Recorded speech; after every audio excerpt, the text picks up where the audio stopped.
February was a good month overall. I was able to finish up a number of games, but also get a little more ahead on videos than I've been able to in previous months. While I still didn't play as much of a variety of games as some other months that I've recorded, this has been partly by design and is also partly due to the month still being a bit busy at times as well for our family. Now, I'm trying to limit my story games so that I'm a bit more focused on one game at a time. I think this has allowed me to get through games a bit quicker, but it also reduces the number of games I'm playing at a time. When our family is busy, this tends to reduce the endless category of games as my kids tend to pick a wider variety of games, and when we don't play as a family as much, we don't get the variety that you've maybe seen if you've watched some of these previously. With all that said, it's time to look at what I actually played in February 2024. I was very happy that I was able to complete 3 games this month. All 3 of these games were on the PlayStation and resulted in me getting 3 new platinum trophies to add to my collection. This brings my total number of platinum trophies to 101. I know this number is pretty small compared to the hardcore trophy hunters out there, but personally, I'm pretty happy with that number.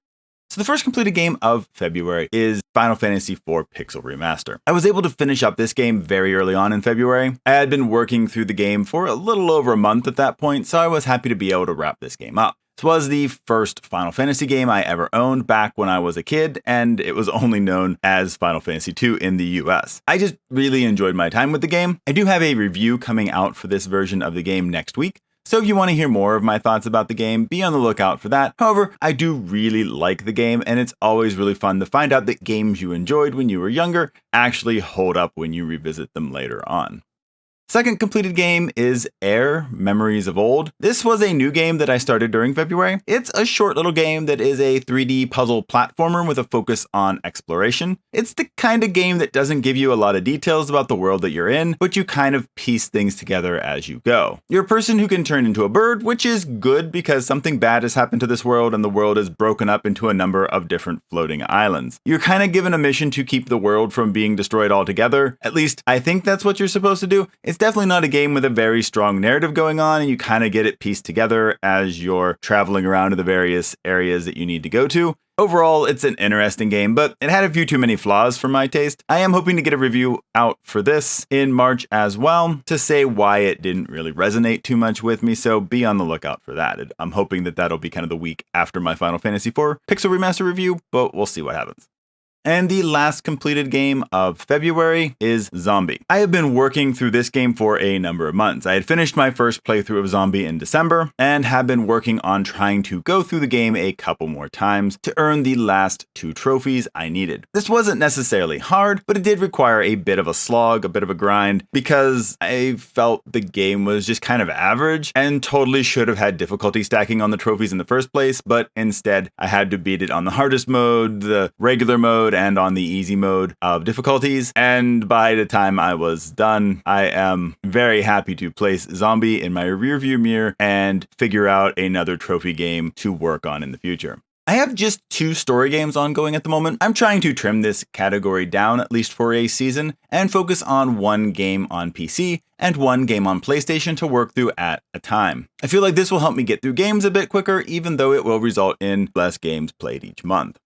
The first of these is Stardew Valley. I'm continuing my Stardew Valley expanded playthrough, but I must admit I'm a bit worried. Next month, the 1.6 update comes out for Stardew Valley, and I don't know how much that'll mess up the mods that I'm currently using for my playthrough. I'm super excited about the update and looking forward to what's going to be added, but I'm just hoping that it won't mess up my ability to make progress in my already started playthrough. As for the progress I made in February, I played this a few times over the month, and I'm getting close to the end of my second spring. I've upgraded my house to the largest size and have been working on getting some more buildings built and upgraded on my farm. I was also able to marry Sophia, which was nice to get accomplished. Otherwise, I'm just trying to continue to gain more money and expand and upgrade where I can.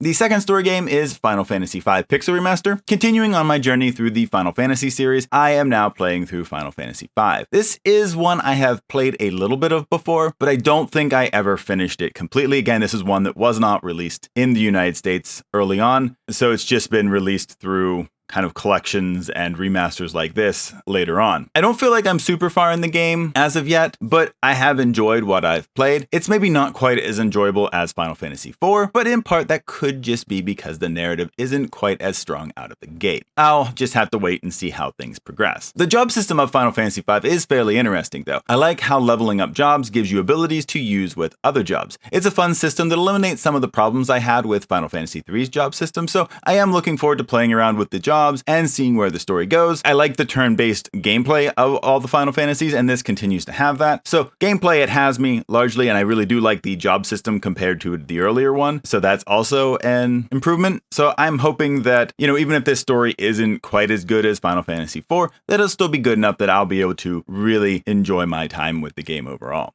Moving on from story games, I'll be focusing on games that I call endless games. They can be online PvP, arcade, sandbox, creative, simulation, or party games. Some of these are games I enjoy quite a bit and keep playing off and on, while others are ones that I play for a season and then move on from. There are also games that we'll play as a family off and on depending on the month. February was another busy month, so we didn't have the most time as a family this month either. This is changing a little though, as our spring tends to be a little lighter in terms of extra stuff, and we did see this kind of as we came to the end of February. We did get more time and we're able to play a few more games, which is why there's a little bit more variety on this list this month than there was in January.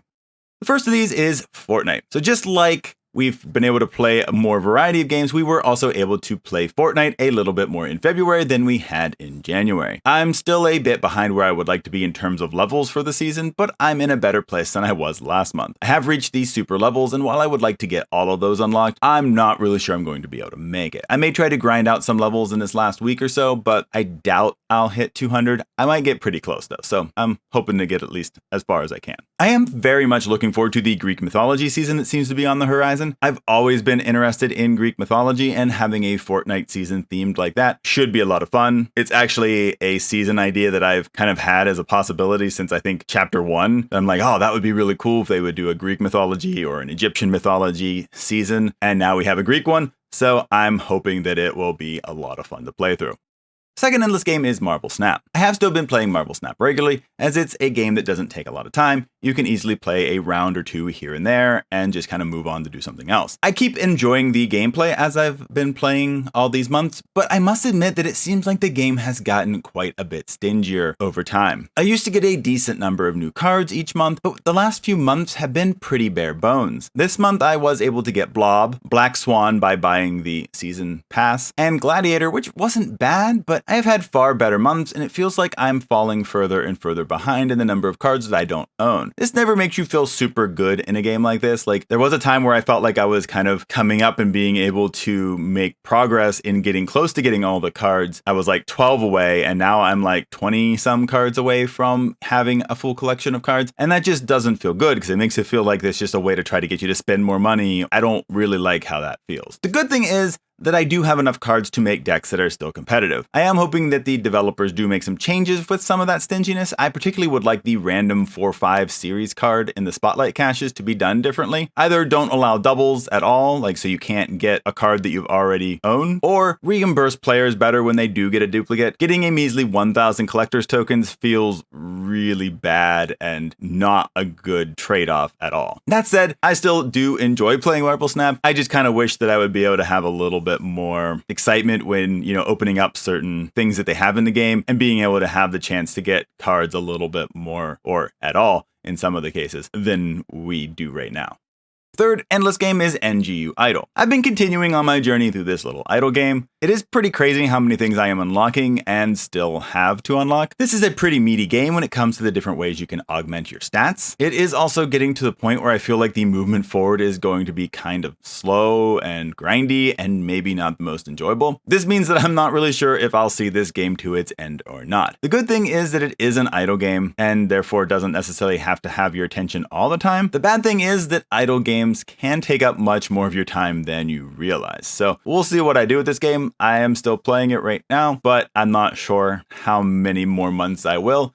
Fourth endless game is Moon Hunters. This is a game that we play off and on as a family. It's an interesting but somewhat repetitive action RPG. You pick from a handful of classes and are on a quest to find the missing moon. We enjoy it, and there are so many different things to unlock on your various playthroughs that when you do find something new, it's pretty fun. It's definitely not a perfect game because, again, that repetitive feeling does get kind of like, oh, I've seen this. And if you don't find something new, then you just feel like you're kind of going through the same stuff over and over again without really feeling like you're progressing. But it is interesting and one that our family enjoys playing together every so often. The fifth endless game is Jackbox Party Pack 8. This was our monthly play of the Jackbox Party Pack series. We played some Draw Full Animate, the Pole Mine, and the Wheel of Enormous Proportions in this session and had a good time. These are just always fun games to play together as a family, and Party Pack 8 is a pretty solid entry in the series and one we've enjoyed our time with as we've played it. The last endless game is Rock Band 4. Now, our family enjoys music and rhythm games. We have played the Fortnite Festival mode every once in a while together, but due to the lack of music selection and no instrument support yet, we've gone back and visited Rock Band 4 earlier this month. There is definitely a different feel between using a regular controller and using an instrument controller. I am happy to hear that there may be some new guitar controllers coming out in the future as well, and I hope that they're decent and not too ridiculously expensive. It is a little sad to hear about Rock Band 4 not really getting any more DLC support, but with Harmonix being part of Epic now and Fortnite Festival releasing, I kind of understand why. But hopefully the Fortnite Festival mode in Fortnite will be able to kind of be a decent, if not replacement, but at least a comparable experience to Rock Band 4 and be a little bit more enjoyable than just hitting buttons on a controller. Most of my trophy hunting for this month has been on Zombie, which I finished. Since finishing it, I've been mainly using the time I was using for it to grind levels in Fortnite. I am planning on working on another trophy game, but it'll probably be after the current Fortnite season ends that I'll really work on a game that I still haven't cleaned up all the trophies yet on. And that was my February. I was pretty happy with how it went. Getting 3 games completed in a month isn't something that happens too often for me, and I hope that it can happen a bit more often. I was also able to get a little ahead in terms of videos, so I'm hoping that will continue as well as I get into March. Hopefully my effort to focus on fewer games at a time will help me keep this kind of completion schedule moving forward. I'm a little worried that it won't, but we'll see how it goes. I am hoping that I'll at least get a little bit more completed than what I normally do. How about you? What have you been playing in February? Let me know in the comments, as it's always fun to see what others are playing and to look for games I may like to add to my own backlog. I hope that everyone has had a great month and that you've been playing games that you really enjoy. But that's all for this month, so I'll see you in the next video.